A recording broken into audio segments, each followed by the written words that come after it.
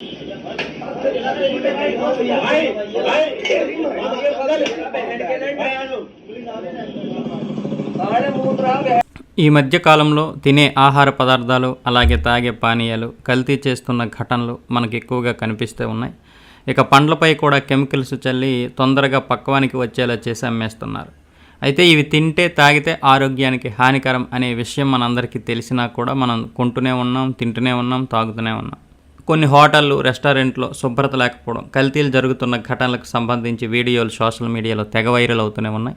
ఇక కొన్ని ఆహార పదార్థాలు, ప్యాకేజింగ్ ఫుడ్ ఐటమ్స్ తయారీకి చెందిన వీడియోలు సోషల్ మీడియాలో చక్కర్లు కొడుతుండడంతో వాటిని తినాలంటేనే వాంతి వచ్చినంత పని అవుతుంది. కానీ తాజాగా ఫ్రూట్ జ్యూస్ను కల్తీ చేస్తూ ఓ ముఠ పట్టుబడింది. ఆ కల్తీ అలాంటి కల్తీ కాదు, తాజా మూత్రంతో చేసినటువంటి కొత్త రకం జ్యూస్.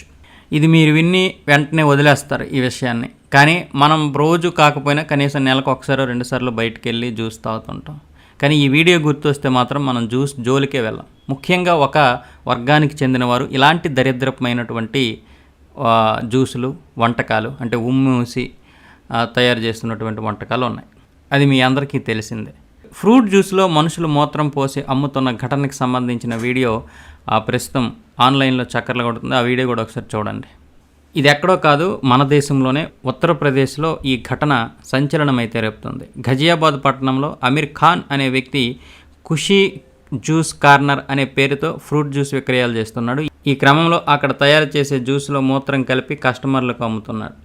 అయితే ఆ జ్యూస్ తాగిన కొందరు కస్టమర్లకు అందులో ఏదో కలిపారనే అనుమానం కలిగింది. ఈ నేపథ్యంలోనే అక్కడ తనిఖీలు చేయగా మూత్రం డబ్బా కనిపించింది. దీంతో అనుమానం వచ్చి అమీర్ ఖాన్ అతని షాపులో పనిచేసే ఓ మైనర్ బాలుడిని చితకబాది ప్రశ్నిస్తే అసలు విషయం చెప్పారు.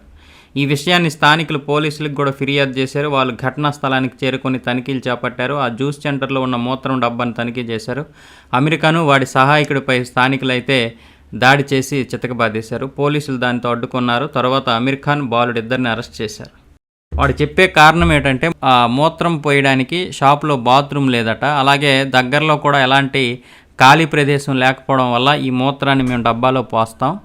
ఆ తర్వాత ఏమో దాన్ని మరి 2 గట్టిగా పీకితే ఆ తర్వాత చెప్పిన విషయం ఏంటంటే వాడు జ్యూస్లో కూడా ఈ మూత్రం కలుపుతాడట. అంటే మనకి పంచదార, ఫ్రూట్ జ్యూస్ ఇవన్నీ ఎక్కువైపోతే మూత్రం కలిపారా ఏం కలిపారో మనకు తెలియదు.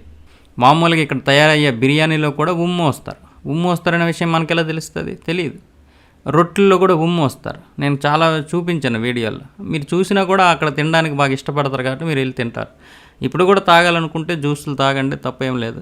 కానీ ఎక్కడికి వెళ్ళాలి, ఎక్కడికి వెళ్ళకూడదని తెలుసుకోండి. ఎలాంటి వాళ్ళు హలాల్ పేరుతో చేస్తున్నటువంటి ఈ దౌర్భాగ్యమైనటువంటి వ్యాపారాన్ని మనం ప్రోత్సహిస్తూ వాళ్ళ ఉచ్చలు తాగుతుంటూ వాళ్ళ ఉమ్ములు తింటూ ఇంకా రేపు వాళ్ళ మలమూత్రాలు కూడా వాళ్ళ మలం కూడా కలిపేసి తయారు చేస్తారు రుచిగా. అవి కూడా తిందాం తాజాగా.